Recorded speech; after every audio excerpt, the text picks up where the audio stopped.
فضيحة تزوير في معاملات الضمان واختلاسات بطلها يدعى جورج بعينه، وهو صاحب مكتب محاسبة ينجز معاملات شركات عدة لدى الضمان.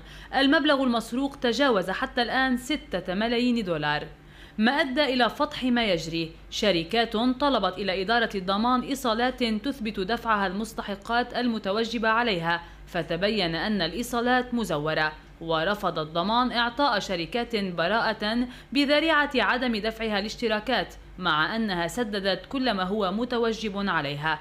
بعد توقيف بطل الفضيحة جورج بعينه وبمعرض استجوابه، ظهرت أسماء 8 موظفين استجوبهم المدعي العام المالي علي إبراهيم، واستدعاهم إلى مكتبه صباح الاثنين، فأوقفهم باستثناء رئيس اللجنة الفنية للضمان سمير عين، الذي قدم تقريرا طبيا يمنعه من الحضور، فاعترض القاضي إبراهيم بادئ الأمر وعاد وأقفل المحضر. والموظفون هم رئيس اللجنة الفنية للضمان سمير عين، وفي معلومات الجديد أنه استحصل على سيارة رانج روفر هدية من جورج بعينه، وديعة الملقبة بديدي سكرتيرة سمير عين، والمعلومات تشير إلى تقاضيها من جورج بعينه 5000 دولار شهريا. علي شين رئيس مصلحة براءة الذمة بالوكالة حتى آب 2016 وجد ختمه وتوقيعه على براءة ذمة مزورة. إبراهيم باء مستخدم في مديرية الإحصاء، ويتقاضى وفق المعلومات 3000 دولار على براءة ذمة للشركة غير المسجلة. علي عين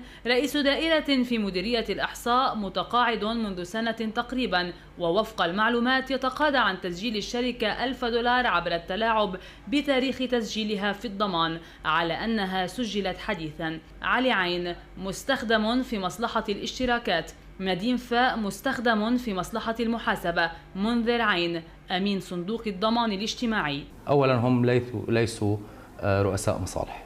الضمان الاجتماعي هو اللي اكتشف هاي الواقعة، والضمان الاجتماعي هو اللي حقق فيها. استاذ، ما فينا نخفف يعني بمراكز الموقوفين؟ في عنا امين صندوق، في عنا رئيس دائره، في عنا رئيس مصلحه، يعني استغني عن خدماته بشهر اب. كان رئيس مصلحه بالوكاله وتم تعيين رؤساء مصالح اصيلين، بس لما صارت القصه كانوا رؤساء مصالح.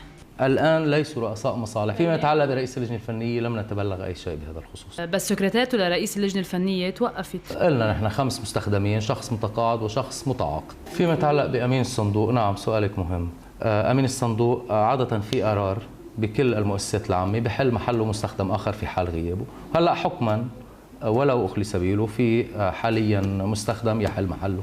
الضمان بهاي العمليه مش مسؤول عن هاي الاموال اللي هو معقب المعاملات اختلسها من الشركات. ملايين تسرق من الشركات وتذهب إلى جيوب جورج بعينه وبعض موظفي الضمان، فهل سيتحمل عبئها صندوق الضمان؟ ليال بو موسى، قناة الجديد.